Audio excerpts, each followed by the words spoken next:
Welcome back to another episode of The Download with Joe, and we are joined today by Shaun Stewart, and we have a very special episode. And I'm going to give Joe the floor just to set the scene, but a lot of individuals that listen to this podcast will know that there are some issues within the space around efficiency, as well as also just continued progression in terms of where we need to get to or where we expect the industry to be. So today we will be talking about capital efficiency across energy management startups, but I'll pass it over to Joe, who can tee up Shaun as well. Yeah, no, I want to first get Shaun in here to do a quick intro, but a few quick points. I mean, Lewis, we used to do, and we'll probably do them again, these market update podcasts, right? And we've just gotten such inbound interest from guests to be on the podcast, to talk about what they're doing, to talk about the market. But I see this as a bit of a market update episode, simply because everything you were saying, Lewis, is right. There's a lot of vendor churn. I actually wrote an article, I think like 7 years ago, about the vendor churn in our industry, and that hasn't changed a lot. And I've always been looking at data sources, or trying to find data sources to take away the anecdotes of this company or that company and look at, well, what's actually happening in the market. And I wrote an article years ago on just looking at Energy Star data, and data they had released on how many buildings were connected to Energy Star as an analog to how many buildings have an energy management platform in them. And that's kind of overdue at this point. But Shaun and I have been digging in over the past couple months into an analysis of startup activity. We'll tee that up, but maybe first, Shaun, if you can just give us an intro as our guest. Welcome to our podcast. Sure. Thanks for having me, guys. Glad to be here. I'm Shaun. For those who don't know me, I've been in the prop tech and commercial real estate space for over 12 years. I've spent a lot of that time as a product leader, but I've also been in strategy, operations, corporate venture, but most recently was the VP of product at Noda. And before that was with Dalos, who are sort of the leaders in healthy buildings, created the digital products team and smart building team there. Done a number of other things, different products and startups around commercial real estate brokerage tools. And anyways, just been in the commercial real estate and prop tech space for a long time. And excited to talk about the work that Joe and I have been digging into recently. Yeah.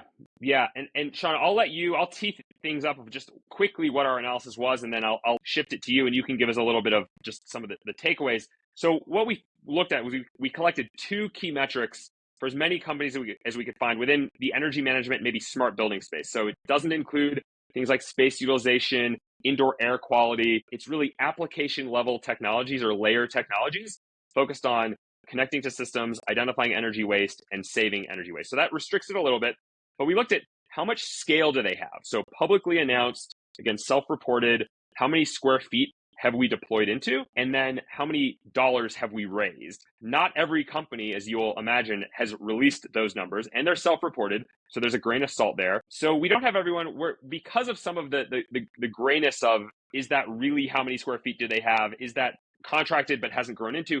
We're not planning to release at this juncture names of companies. We would love to do a wider analysis. We'd love for this podcast to kind of change or improve or update the narrative around, maybe I should be looking at how capital efficient I am and adding more companies. If certain companies say, we would love to actually use this and kind of broadcast to our clients and our prospects, we are very capital efficient. We believe this metric is useful. So for now, we're kind of unveiling the analysis we've done. We have about 24 companies where we were able to get a number square feet deployed to and capital raised. It's still a pretty large analysis. Just to give you some very basic numbers, we covered about 4.1 billion square feet. So there's 90 plus billion square feet in the US of commercial space. We've covered vendors that have about 4.1 billion. And it's about $684 million of capital raised. So again, not a lot compared to all of prop tech, all of climate tech, but still for our industry, it's still hundreds of millions of dollars that have been raised by the companies we included in our analysis. And we've basically put them into 4 buckets or 4 quadrants based on some of those numbers and where they stand. So maybe I'll stop there, Shaun. I'll let you take it a little bit more and talk a little bit more about what we did, how this analysis played out, and then we'll have a discussion about what some of the takeaways are. Yeah, great. Thanks, Joe. So this kind of came out of some conversations Joe and I were having about, the future of the energy management market. And specifically, I think a lot of listeners of this podcast will know there's a lot of firms in the market. A lot of firms have been around for a while. And in other types of technology startup markets, we might have expected to see maybe some more consolidation at this point, or some more runaway winners, or some more exits. And we haven't seen that in this industry. So that's really where this started, was Joe and I talking about, why do we think that is, and what does the future hold for the market, or where should firms be looking to find those exits, to find that jumpstart that growth? And so that's how we started looking at this. And I think there's a couple of dynamics that Joe and I both saw as longtime product leaders in the space, that I think are relevant here, right? And these are really from talking to customers, right? Talking to the buyers that are buying these products. One thing is that there are a lot of portfolios, especially large national portfolios, where the buyers would love to have one vendor across their whole portfolio. Like, they see the value in that, but not a lot of them are doing that. And so part of that is that, purchasing decisions were made, and we're going back 10, 15, 20 years in some cases. Like, a lot of the companies in this analysis, I think we'll get into, they're not young, they're not spring chickens necessarily, right? And so purchasing decisions were made at an individual building level, they were made at a regional level, maybe by a third-party FM, et cetera. So you have these mixes of different vendors in a lot of these large portfolios, especially. On top of that, buildings have been bought and sold by REITs or large owners that maybe already had an energy management vendor in place. And the big thing that we hear from a lot of customers is the switching costs are just high enough, and the differentiation in the minds of the customers is low enough that it's sort of becomes a case of, hey, I would love to have one vendor for my whole portfolio, but I've already got these guys in place over here and those guys in place over there. And it's enough of a pain to switch out the smart meters, to remap my BMS to a new controller, to hook my utility data up to a new cloud platform, that there's not a reason for me to action this, right now, when I've got so many other things on my plate. And, and there's a lot of feeling among buyers that there's not a ton of differentiation among different firms. And we know that folks that are working at these companies that are vendors in this industry will probably disagree with this. Just sharing what the buyers think in this industry, but it's sort of a case of lots of new and different technologies to deliver essentially the same ROI, right? To deliver essentially the same value, the same energy saving over the similar period of time. It's similar enough that, like, combined with the switching costs, it's not happening, right? So that's an important thing, I think, to understand. And so we have a lot of firms in this industry that seem to have pretty high retention of existing customers, right? They tend to not lose customers once they're installed. At the same time, what we're hearing anecdotally, but I think well-informed, is that organic growth has been slowing for a couple of years. A lot of the low-hanging fruit already has a vendor in there.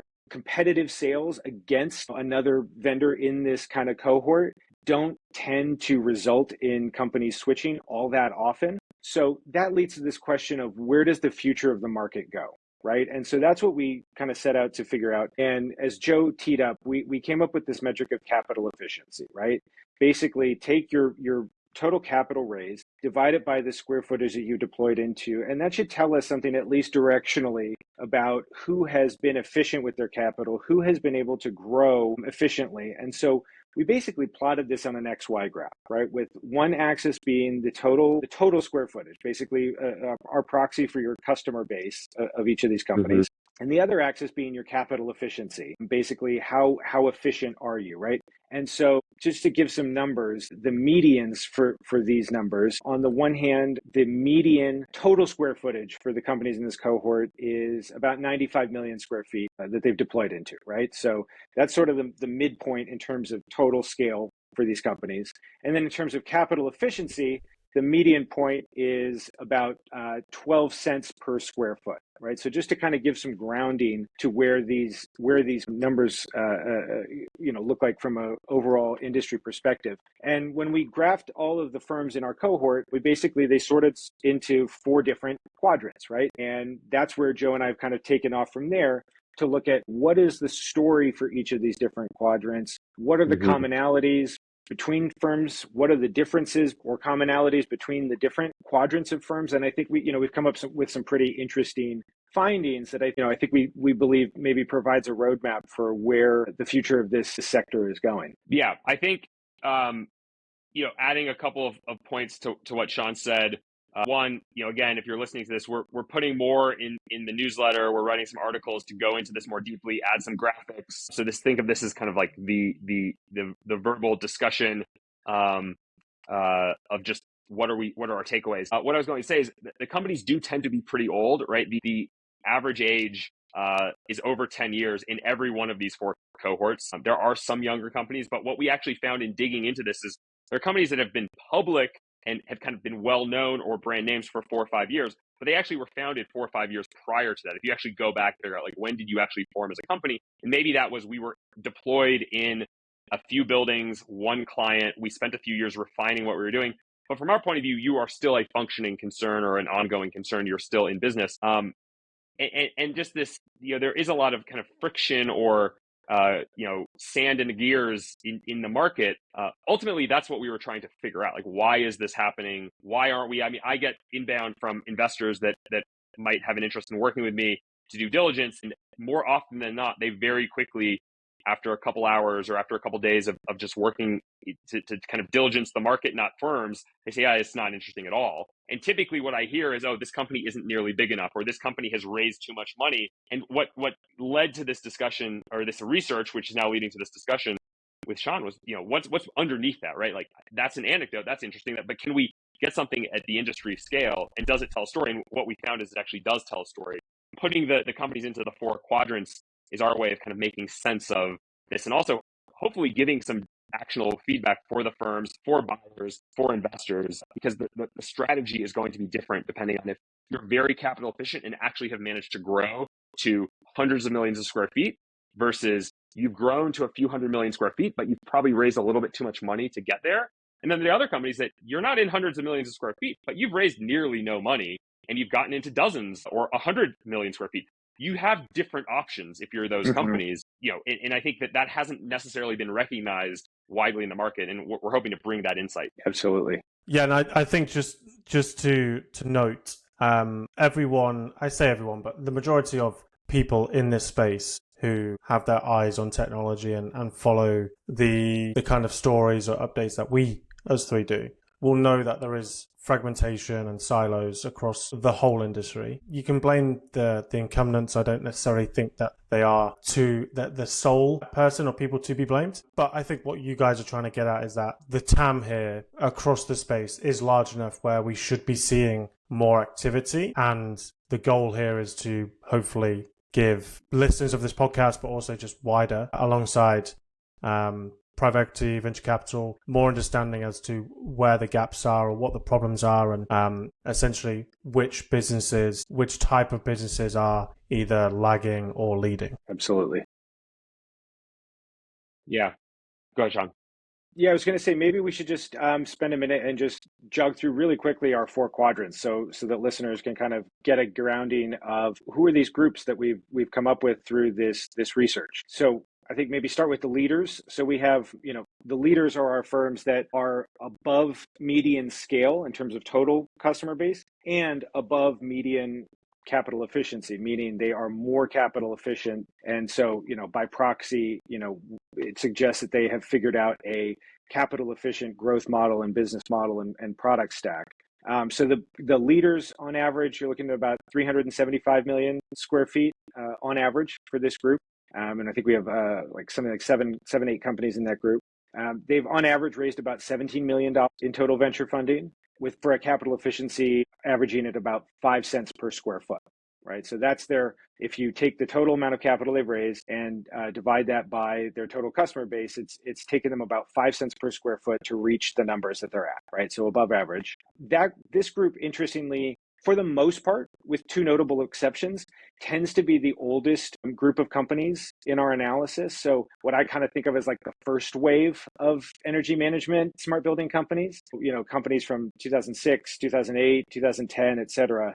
So that also suggests that there may be, for a lot of firms, there may have been some first mover advantage, right? To be able to get in, acquire market share. And as we've talked about previously, that tends to be kind of sticky in this industry. There are 2 firms in that cohort that are significantly younger. So I think that also shows that there is, the first mover advantage isn't set in stone. And so, that's a group. I think we'll talk about implications later, but I think this is a group that, like, if you are in this group, there may be some opportunities. And given the slowdown that we're hearing across the sector in organic growth, those may be the firms that might be well positioned to talk to investors, talk to their investor base and say, hey, maybe we should look at a round of growth capital. We haven't raised that much money compared to some of the other groups. Like maybe we should be looking at raising a growth round and going out and striking some deals or doing some inorganic growth. So that's the leaders group. We then have two groups I think of as sort of different paths taken, which are, we call the sell the book, basically companies that have a large book of business but have not been as capital efficient, and the sell the tech, which Joe kind of referenced earlier, companies that don't have a huge customer base, but they haven't raised very much money and they appear to be capital efficient, i.e. they have figured out a product and business model that can scale profitably or scale efficiently, at least, let's say. And both of these groups, though, interestingly, sort of come from like the second wave of companies. So a lot of companies in sort of the 2012, 13, 15, 16 vintage. And so the sell the book group, they have on average about 200 square feet of total customer install base. Pretty big, right? Definitely above our average. Two-thirds of the leader, basically. Yeah, exactly. And definitely above our, more than double our median value. Where you look at the different paths taken then is that the average capital raise for the sell the book group is about $76 million, right? So these firms have raised a lot. I mean, way more than the leaders, way more than any group, right? Four or five times as much money, just to put it as a leader, right? So they're two-thirds the size, but they've raised about 4 times as much money on average. Go ahead, Shaun. No, exactly. And that just leads to the capital efficiency metric of about 29-30 cents a square foot. Which is significantly, worse than the average of 12 cents a square foot. And then the other side of that coin is what we're calling our sell the tech group. That group has an average customer base of 64 million square feet with an average capital raise of only $4.4 million, right? Way less, like a quarter of what the leaders have done. And they have a capital efficiency of about 7 cents a square foot, which is remarkably similar to the leaders, right? So there's that group is very interesting where it's like, should they, one conclusion could be that they should go seek some growth capital because they could become like a leader if they raise some more funds. On the flip side, we've been talking about the market saturation, some of the first mover advantage, et cetera. It may be that, that ship might have sailed in some cases. There's a lot of nuance here, but maybe, another way of looking at that group is that could be a really, attractive acquisition opportunity for other players in the industry. I think we'll talk about that a little bit. Right. And the last group is our emerging group, and those are companies that have less than a lower than median total customer base and a lower than average capital efficiency. And it's a very heterogeneous group. This group, right? There's a mix. But some of the trends it is overall our youngest group on average of companies, youngest being a relative term. The average age is 10 years. The group has about 37 million square feet on average. So the smallest of any of our groups. They've raised $35 million on average. So the second highest total capital raise of any group. And they have a capital efficiency of about $1 a square foot, a little over $1. So again, there's a big range within that, but all of these firms, are on both of the metrics we've looked at below the median. And so those are the firms that are probably going to be sitting there wanting to, needing to figure out a strategy here beyond let's just stick it out. Yeah. I think adding to that, what do you do with this information? That's going to vary based on company. I think, and again, we aren't looking at individual companies' cap tables or where they're at. We're kind of generally looking at companies that have raised money and announced it, companies that have scale, that have announced on some regularity, or at least have publicly. So the point there, if you're in the sell the book category, you have been able to grow. I think the challenge is in general, if you just look at an individual company and say, okay, you've raised this much money, you have about this much scale, I think it's unlikely you've grown into your last valuation. So then the question becomes, do you do a down round? Do you need to actually raise capital? Because you also can go through a process to just get more efficient, get more lean. You might want to do that anyway to go into a fundraise or just have the optionality to do a fundraise. So for those companies, they definitely, I think all of these companies, we see no examples where you're about to go out of business. I think maybe there are some companies that are dealing with debt, and we can talk about that. And maybe the debt is due, but generally this analysis did not lead us to say, these are a group of companies that will not be here in 3 years. Maybe the flip side of it is these are companies that should be a little bit more aggressive in figuring out what is their next step, because sticking around and just hanging on just doesn't seem like it's going to lead anywhere. But the sell the tech companies, oftentimes when I'm talking to investors, bankers, those who maybe aren't in the market yet but are interested in getting into the market, that category of sell the tech, I don't think that probably has the least amount of visibility as an actual group. The view that there are companies out there that have actually gained a fair bit of scale, that actually haven't raised a lot of money, that actually you could invest in, and that's probably where you're going to see the safest return, the least amount of risk, other than maybe the leaders. But the leaders may view it as, I don't need to raise more money. And the leaders have been notably capital efficient. They just historically haven't raised a lot of money. We've had a bit of a debate, Shaun and I, around, is it more important to raise money or just be able to stay in the market and grow incrementally over time? And I think you can make a compelling case either way, right? Maybe I need to raise some money, obviously, but I don't need to raise a lot of money. It's more important for me to stay alive and keep progressing forward. And I think that there you could say the sell the tech companies might be the next version of that, right? Like, we've been able to stay alive without raising a lot of money. The other side, it might be a different game now. You just have more and more adoption generally of these technologies. You have very little in the way of conquest sales. So is there actual white space that new companies can go attack? I don't personally have a great answer there, but I think it's less likely than it was 5-8 years ago. I agree. My question there is, when doing our research and looking at the data and just having conversations like this with PE firms and venture capitalists and also startups, right, who may be in this mindset where either they're looking at opportunities, or if they're on the founder side, they are in a position of not sure where to go. They have good technology but can't acquire new customers, but they also can't acquire or get access to venture capital. So it's interesting to hear about the opportunity for and I think Joe and I, we have banged the drum on potentially being surprised not seeing more. My question to you guys, with just your research and due diligence over the last few months, is there an appetite for partnerships, for NA, for these companies who may not necessarily be in the leader category, to join forces? Because we see a lot of individuals, a lot of companies who promote wanting to change the industry for the good, but then also sticking with a sub 100, sub 50 person business. And I think in order to make real change, if you look at maybe some of the companies in the sell the tech or sell the book category,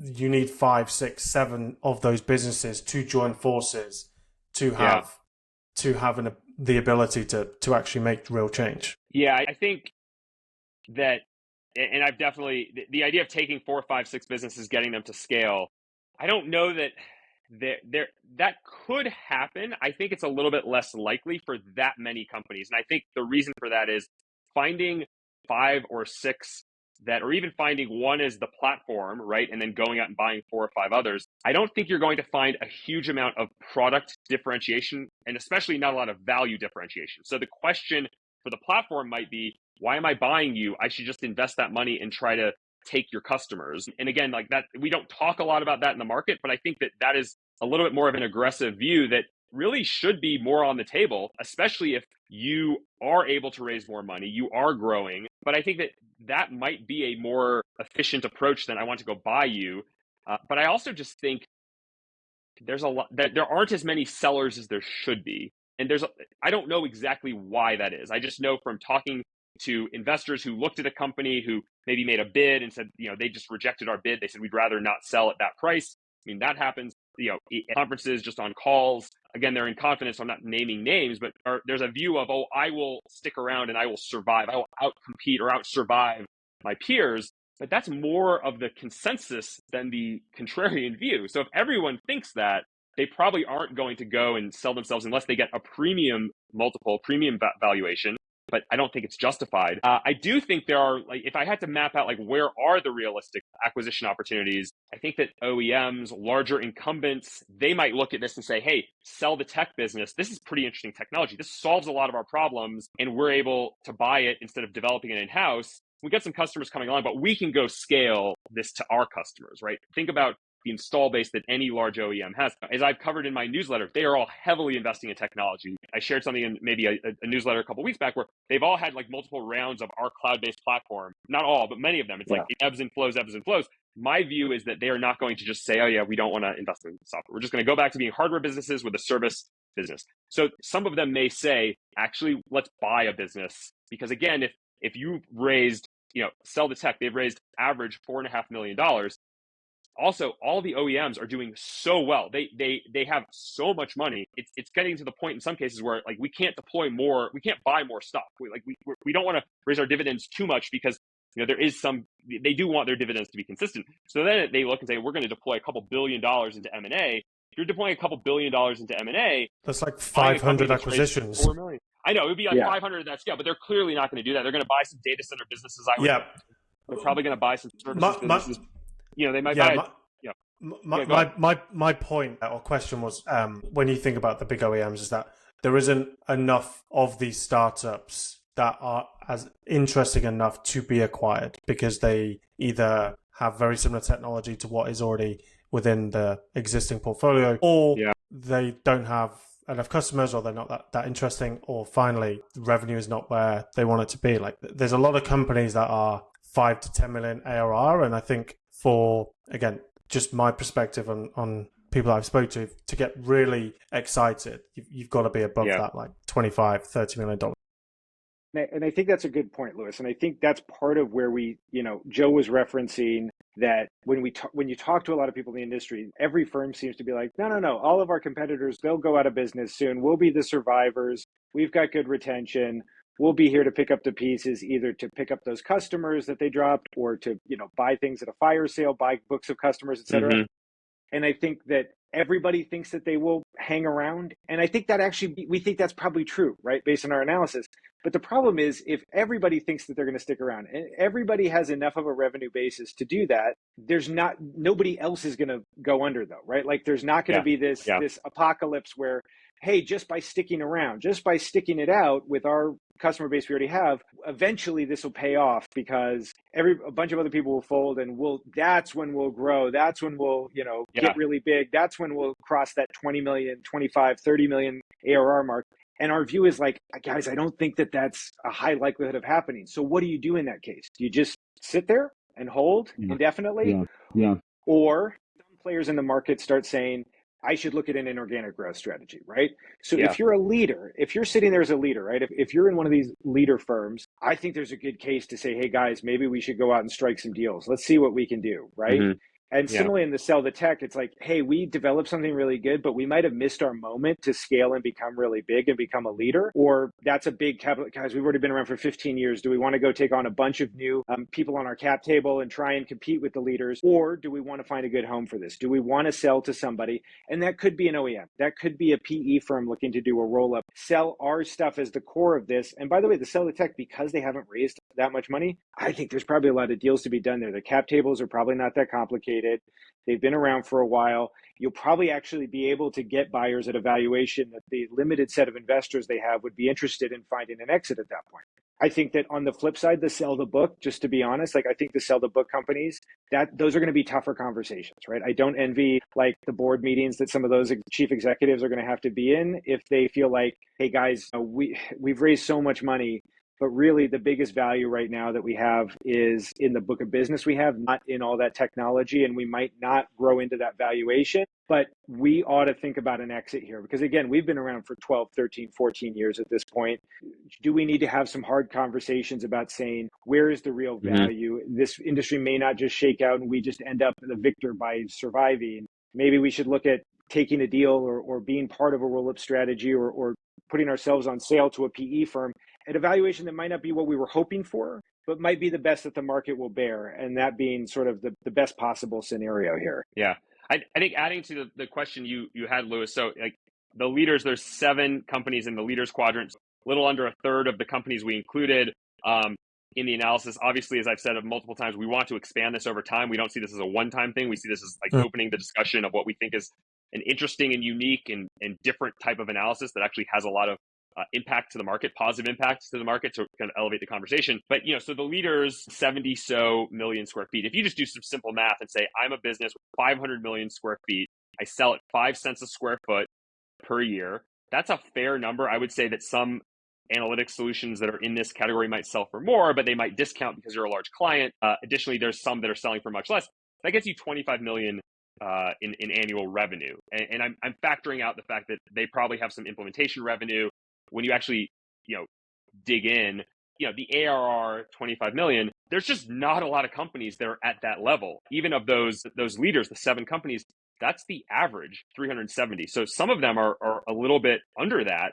They might still be a $15 million company. But I think the point for a PE firm looking to put together a platform strategy, I think it's going to be very hard to find companies that are in that 25 million in revenue, just because there aren't a lot of really large companies out there that we weren't able to include in this. More of what we had trouble finding data around were smaller companies that have varying levels of fundraising. That's more where I think our blind spot is today in this first rev.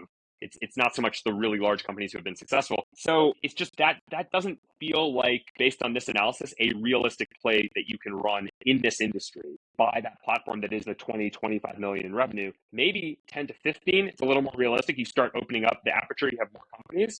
But I think you're also going to struggle in that some of them will probably raised too much money in their last round. Not all of them, some of them. Yeah, but I think to add on to what Joe's saying, there's part of the goal of putting all of this, on a graph, right? Of trying to map out where the industry stands today, is that we doing our part to maybe start some of these strategic conversations that maybe should be happening for this industry to mature and grow and achieve some exit.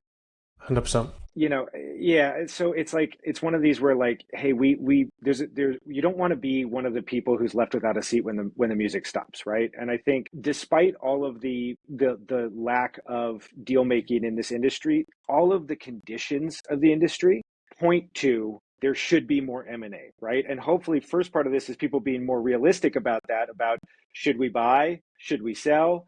Hey, maybe that strategy of let's just hang on and everybody else is going to fail and we'll still be here, that might not come true, right? So maybe you need to do something else, either buy or sell, depending on where you are on this map. And I think that once we start to see a few dominoes fall, right? Once we start to see a few deals, and I think we absolutely will see some of those by the end of this year. Once that starts to happen, it would not surprise me if that then leads to, sort of a snowball going downhill in terms of people saying, gosh, those guys are pulling this in and they're pulling that in, and nobody's been able to run away with this or be really successful in conquest sales, i.e. taking existing install customers away. Gosh, what if that starts changing, right? What if people start to achieve some big scale where they can do some loss leaders, where they can come in and fund all of the changeover just to get this business away from me? Maybe I'd be better off getting in on a deal or selling to a private equity firm, an OEM, even if that means I have to change my mind a little bit about what valuation I think I want. And so that, I think, will start snowballing those deals,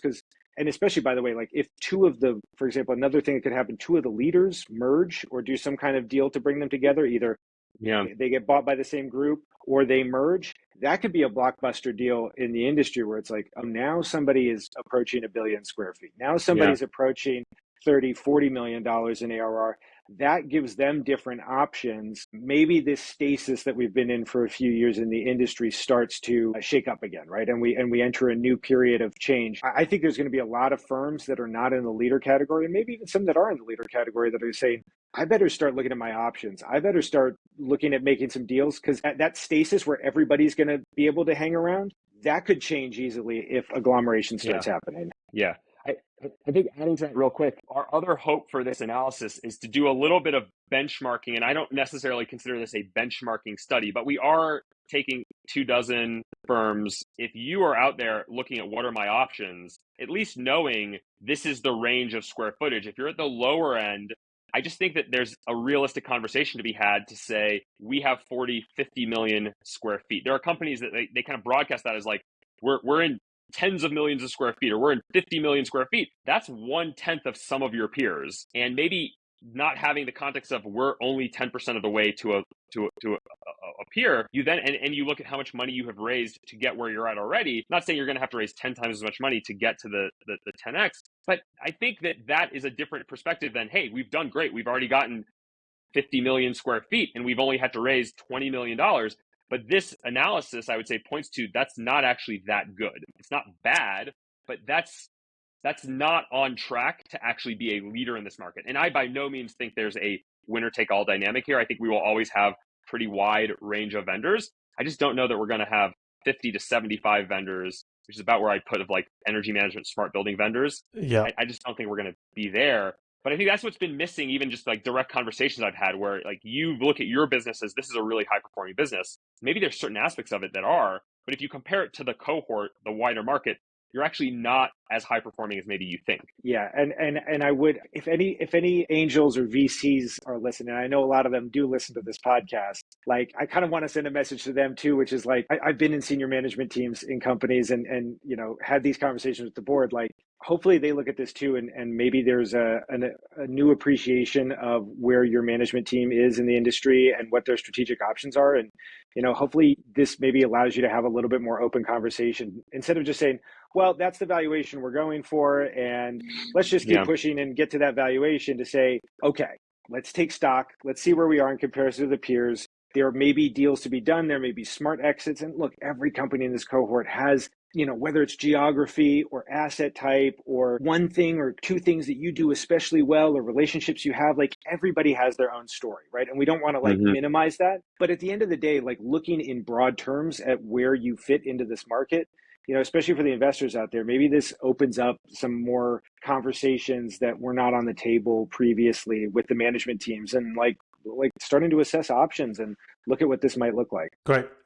So whilst everyone's tuned in, this is going to be released on the newsletter on your side, Joe, so people can really dig into the information. We're doing two things. Well, more than at least two things. We have in the newsletter, we're releasing not individual firm data. I mean, this is all public data though. So somebody could probably recreate this analysis if they wanted to spend the time doing it. And then we're writing an article in Thesis Driven. Brad, we had him on our podcast and had a really interesting chat that kind of aligned with this to some degree. If you go back and listen to that episode, I think we also are going to figure out like how do we keep the ball rolling on updating this analysis. I think Shaun and I are both open to having conversations with individual firms. I mean, I take a lot of calls from early stage companies just they want 30 minutes to just have a chat. I think we're very much open to that. And then also just thinking through what does this mean for the market and how do we move the market forward? And even in my consulting business, I mean, I'm working with companies trying to help them get their product right so they can grow more, they can deliver more value. And this fits in with that, although it's much earlier step, right? We're trying to add some knowledge to the market. We also very much are open to people who criticize our approach or think you could say it's incomplete. And I would say, yeah, it probably is. But I think everything I've seen in this market is incomplete in one way or another. Maybe we're just trying to add another dynamic or data point or data set that when combined with all the other data sets might tell a more holistic story. But we also admit that it's imperfect in that we didn't cover all. I mean, there's no annual benchmarking of how many square feet are you in. There's no annual benchmarking. I mean, the closest thing I've seen is the Energy Star Portfolio Manager list, which just is a much more expansive list. It's really exclusively to do you get an Energy Star score? And it's by building count, not by square footage, where a lot of companies here are small buildings versus large buildings. They're going to get a different amount of money from that business. So I think criticism, questions, how we can make it better, everyone should feel free to reach out and tell us that, because we would like to make it better. Yeah, this is Joe and Shaun trying to be good citizens as longtime, people in the market, just trying to answer a question we know a lot of you guys have as well. And so here's our offering to try and move the ball down the court here. Yeah, I love it. I think it's definitely going to start or continue a much needed conversation. I will put the links to Joe's newsletter and Thesis Driven in the conversation or the chat notes, and let's start the conversation. Reach out to any of us three, but especially Joe and Shaun. Yeah. One last point that we also want to dig into more, the owners and operators, and I'll just be very quick because this can be a separate conversation, but what I've often found working as a product leader like Shaun, you are trying to close deals. That's number one job, especially as a startup, but you're trying to do that with a thoughtful product strategy. What you often have found in the past is clients that are really amped to work with you, or prospects at that time, they want to work with you. But sometimes what they like most is you're a flexible team. And sometimes it's difficult to balance the sales strategy and the product strategy. And I'm sure a lot of people listening will have their own anecdotes here, but it's like, do I build what you want, or do I build what the market wants? And sometimes there's an emphasis on we need to get this client or this prospect over the finish line. We want to build for them. And I also know that buyers view that, building owners, as that I like this company because they're flexible, they're responsive. I think that I'm not saying that is a bad strategy, but I think that what that oftentimes leads to is companies that might go down the path of being in the sell the book category, being an emerging category, in the emerging category, in that they've built something that's really good for a client, maybe a large client, maybe a couple large clients, but that doesn't necessarily translate into what the market actually wants. And there's obviously a lot of nuance here, right? It's not as simple as you go one way or you go the other way. But as the buyer, you may think, is it important to have the company that is the most flexible? And I'm not at all saying they're at risk of going out of business. So you're going to have a bunch of technology deployed across your portfolio that you all of a sudden have to, it's just totally obsolete. But over time, if those companies are struggling with growth, that experience you're getting, that value you're getting from them may not be increasing. It may diminish a little bit. And that long term, so your total cost of ownership over a 10-year life cycle, 5-year life cycle, while it maybe looks good, they're the most flexible vendor, they may not actually, that may be overweighted by, we're falling a little bit behind our peers that also run a lot of buildings because they've gone with a firm that's not only delivering good tech, but they're growing a lot. So they keep putting more money into innovation.